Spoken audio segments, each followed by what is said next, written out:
Hello everybody, Matt here from Bramski Vlogs, back with another video. Hope everybody's doing well. Two quick things before we delve into today's topic. One, I need your feedback on this right here, that.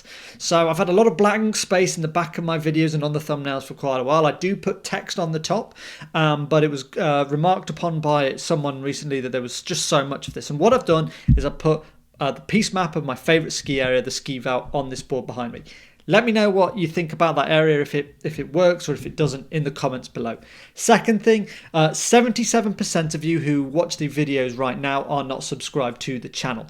It would mean the world to me, guys, if you could join the community, smash that subscribe button, and don't forget to like and also comment on this video as well. It's great having you on board, and more videos to come. So by you guys subscribing, it really does help grow the channel. Okay, on to today's video. If you watched the recent live chat that went on last Friday where I discussed the impact of COVID and Brexit on the ski industry, the second half of that discussion was about Brexit, and over the coming videos I want to be breaking down that long video into smaller bits of content for you guys to digest and pick which bits are relevant. Today we're going to hear from Charles Owen, who is the director of SBiT. He came along to the ski chat and he takes a few minutes here to just tell us what you can do if you're wanting to work for a ski season job in France next winter. Go on, Charles. Go on, Charles. Okay, so there's three categories of potential UK people seasonaires that we're talking about, and the rules are very different for those three. First category is UK people that are already in France and decided or were in France before the 31st of December last year and have decided that they want to carry on residing in France. For those people, when there's a fair few of them, then yes, you can apply under withdrawal agreement for a temporary carte séjour, which is a residence permit in France for either 5 or 10 years. If you get that, and also while you're applying for that, you are legally allowed to work and to take work. But fundamentally, you're saying that you want to live in France now, not the UK. So that category, absolutely fine. Second category is UK people that have dual passports and have EU passports. You will be absolutely fine working in the ski industry. The third category is slightly more problematic, and this is new UK seasonaires or people that aren't resident or don't have EU passports. And this is where it gets tricky because you need a few things. First of all, you need a job. And I say that because the mainly UK outbound tourism industry needs to find a solution for how they're going to actually do the staffing. Otherwise, they aren't going to have the jobs to give you to work a season out. Once a company has decided, yes, they want to run a chalet, they want to run a British bar or something like that, and they'll offer you the job, then they need to go through the process. And it's the company that goes through the process, not the individual. First of all, the company, and I'm taking France as the example.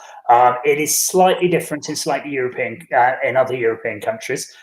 Some may be easier, but I'll come to that in a bit. In France, the company needs to advertise the role on a French unemployment site for 8 weeks to prove that no French person can do that job.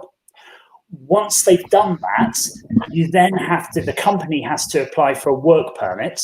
It's a 17-page paper form. You apply to, if you're in the Savoie, the local prefecture, like the local council office in Albertville. And then there is one part-time person that processes these. They normally get a handful of these for a year because it very rarely happens. We've been talking regularly with the Albertville office, and when we sat down and said, look, given that we need work permits for the British workers, we're likely to send you as an industry 7,000 to 8,000 work permits. They nearly fell off their chair. It takes about 3 or 4 months to process a work permit, this one part-time person who's now been reassigned to other stuff because of COVID. The practicalities then of actually getting the amount of work permits through the system start to become logistically very, very challenging. which is why in SBiT, we're working very closely with Albertville to see what we can do to actually potentially make this easier. Then once you've got your work permit, or the company's got the work permit, then the member of staff needs to go to an embassy in the UK and get a visa to allow them to enter the country. It's only at that point they can enter the country. So if they do it before any of those things, their passports will be stamped with an entry stamp that doesn't allow them to work and will only allow them to stay for 90 days. So do I think it's over for UK Seasonaires doing, for UK workers doing Seasonaires? No, because we are a very inventive industry that is good at solving problems, but the problems are real and the problems are very difficult. We are working very well with the French authorities to try and find a way through this. But at the moment, unless things change, it is going to be very problematic for people that don't have dual passports or aren't applying for to be residents to work over in France. It's surely got to be quite, you've got to remember that this is only within Europe. You can go to Canada, you can go to Australia, you can go to Japan. Like, there are other places that Andorra. This is only within Europe. Oh, completely. But what we did find is that you look at a lot of the operators, they moved to different, when getting visas to go into the US became tricky, they moved to different staffing solutions and they much more relied on local staff. And I think that's what's going to happen in Europe, unfortunately. Look, I haven't given up. As I say, I set up SBiT and I've been arguing and trying to find a route through this. But that's where we need to be putting the effort and the attention at the moment, because there isn't an easy solution to this. So there you go, guys. Really informative and useful information there from Charles Owen over at Seasonal Business in Travel about getting out to go and work or live in France now post-Brexit. Very difficult.